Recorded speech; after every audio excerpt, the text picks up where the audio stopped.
how'd you find out about the Floyd Schofield situation? He got pulled out of the fight, was seen in the hospital, but how'd you hear about it? When did you become aware of it? Honestly, I had saw that he didn't show up to the what's the thing that we had last night? The Grand Arrival. Yeah, the Grand Arrival. He didn't show up there, and I didn't really understand why. But I had came back and I started like cutting a few pounds, and I had ended up running to his dad on the elevator. And when I seen him, I kind of pressed him out. And when I pressed him out, he was like, "Yeah, he's sick and this, that, and the third." And then he started telling me, yeah, but I told them, like, if you want a backup opponent, we find Shakur a backup opponent just in case we're not going to fight. And that kind of let me know, like, okay, he must not be fighting or something. So that's when I found out, for real. But then they called me probably like 2 hours later and let me know.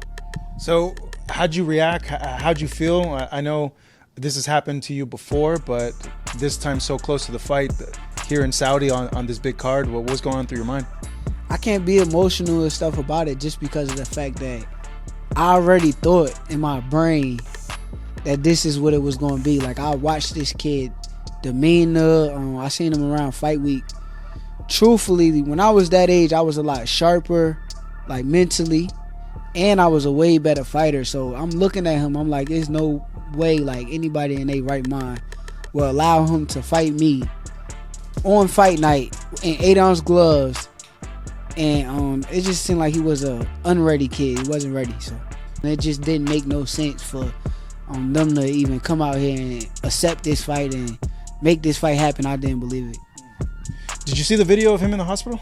Yeah, I seen it. But you know, when people in the hospital, when you cutting weight, you be dehydrated and all of that kind of stuff. And I feel as though he probably was a little dehydrated, and he'll be okay. When he first put out the poisoning thing, he said that Shakur massage therapist rubbed cream on us. I don't have a massage therapist down here, so how did my massage therapist rub any cream on you? So it's hard for me to believe somebody who's just constantly come up with something new every single day. Every day, oh, he did this, he did that. No other opponent that I have ever fought have ever complained about anything with me. I always been a clean boxer. I always do things the right way. So to hear all of these things is just like, it's clown stuff. So I try not to get involved in the circus. Wow. Man, I can't make this up. So as soon as I get excited for Shakur Stevenson fight, then it get canceled. And the crazy part about it is, I hope don't nobody blame Shakur Stevenson for this, because it ain't Shakur's fault. And once again, see, in boxing, sometimes you gotta show up, you gotta kind of like have a bad fight so people can want to fight you. I don't know, but because as much as people talk about, oh, Shakur he don't do this and he don't do that, man, it's sure enough people be trying to get out of these fights with this dude, because I don't even know what to call this, man. I don't want to say Floyd Schofield was scared. I don't want to say that. I don't know who. I don't think it had anything to do with Floyd. If it does have anything to do with anybody, it will probably be his father, man, because his father giving me them Bill Haney type of feeling, where just running your mouth as if you in the ring, and that ain't really what you should be doing. You should let your son do what he do. But regardless of the whole thing, it don't feel like nobody was really had confidence that he could win this fight or something, because it just don't seem right. Like the week of the fight, you don't show up to the Grand Arrival, but you don't get no call about it. You don't get nothing. You just don't show up. So obviously somebody knew something was going on already. So shouldn't somebody be notified? But it didn't seem like nobody got a notification on that. Then, like, as you can see, Shakur says, hey, I called to see if this was real, if this sickness stuff was real, and he confirmed it. So it's just kind of crazy. So I don't really know what to say. They got a replacement in Josh Padley.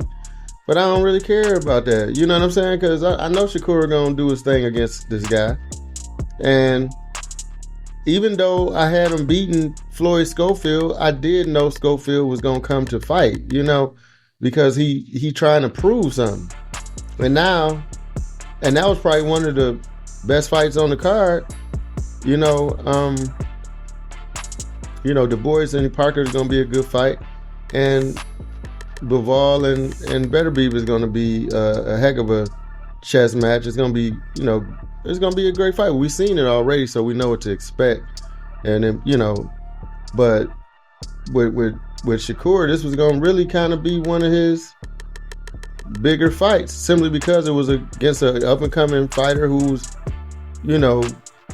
got an 0-2, and he's looking to go to the next level, and he trying to do it by getting through Shakur. I didn't think he could get through Shakur, but still, that's what you be wanting to see. And now we don't get to see it. He gonna fight Padley, and now, I don't know who he gonna go up against next, man, because I think what people is failing to realize is that these guys are getting older. Shakur is not the same young guy, just like Tank Davis. Like, I remember when Tank Davis was like only 17, like a real young kid. And now here he is pushing 30. By this time, Floyd was coming back from a retirement, to fight Ricky Hatton. You know what I'm saying? So it's like one of them things where, I mean, if they don't get these big fights now, when are they gonna really get them? And that it's sad, because it's making me feel like how I felt with Terrence Crawford. Like, Terrence Crawford fought, and he fought all the top guys at 135 and 140, and then he was fighting all the top guys at 147 that he could fight, without the other side of the street stuff, and he had to keep fighting person after person and knocking them out, trying to get to whether it was going to be Errol Spence or Keith Thurman or Danny Garcia. I know he never really wanted to fight Sean because they was cool, but he wanted to get all of them guys, and it took forever, and then finally he gets to fight. But he gets to fight when he's almost 40, and now he's trying to get that last big fight, and now everybody trying to get him to fight Boots. But it's like, for what? You know what I'm saying? It took him for so long to get to here. He needs to try to get the biggest and best fights he can, and then move on. And so I'm saying that to say the same thing with Shakur. He's 27. He's not getting no younger. And at this point, we really only want to see him fight Tank if he can't fight nobody else. I mean, when we talk about the Ryan Garcias and the Devins, and them guys ain't coming back from 140. They going up, if anything. They might even hit the 147. So we ain't even got to use them. Teofimo Lopez, I don't really even got nothing to say about him too much. I just ain't got nothing to say about him. But regardless, it's not a lot going on unless he gonna fight these up and coming fighters. And he's pushing 30 years old now. So it's like, I don't know, man. It's a little disheartening, because every time he get ready to get close to a fight, or to a, like a big fight, something always happen. And then he's like, Oscar de Valdez was a really good fight, but once he beat him, everybody said it wasn't no big fight. I mean, he had some nice wins, but we just need to see him in that elite fight. But that's the same thing that we need to see with Tank, because that's all I'm saying. Tank needs Shakur just like Shakur needs Tank. They need each other to finish off this career. It's just like the same thing with Errol Spence and Terrence Crawford. I don't care what neither one of them said. I think they both would have had something going on. Like, their legacy wouldn't have been cemented without that fight. Now I can say now Errol Spence probably would have been better off not taking it, so it could have been a coulda, woulda, shoulda, because we seen what happened. And I mean, the people can use the accident, or they can, whatever, but at the end of the day, he got beat up pretty bad. So I don't know what would have stopped that from happening. And me personally, I don't think that pre-accident or any of that, I don't think it would have stopped what Terrence Crawford was going to do. But I don't know. I just, shoot, at this point, I'm kind of just rambling, man, because I'm a little frustrated. Because that was one of the most exciting fights. I mean, I don't know how exciting it was going to be, but that was one of the fights I was more excited about to watch. Was the Shakur Stevenson and Floyd Schofield. But it's not happening now, so we're gonna have to watch Josh Padley and Shakur Stevenson, and it's cool. But I just want to see him. You know, I want to eventually see him in a really good fight because he deserved it, and I think they both deserve it. Him and Tank. I think if they make this fight happen, they both gonna make the most money they ever made. Both of them. So Tank can't say like, I ain't gonna make no money with him, man. He ain't gonna throw no punches. It's like, nah, man. Y'all need each other because if I'm telling you, if they put on the records or they put out their schedule that Tank Davis is fighting Shakur Stevenson, man, it's gonna be sold out the day that they announce it, flat out. It's nothing else to say. So, but once again, you know, boxing is a lot of politics, and then a lot of this stuff is things that we don't know about as fans and stuff like that. So let me just chill. But hopefully he gets the fight that he needs, and he can move on.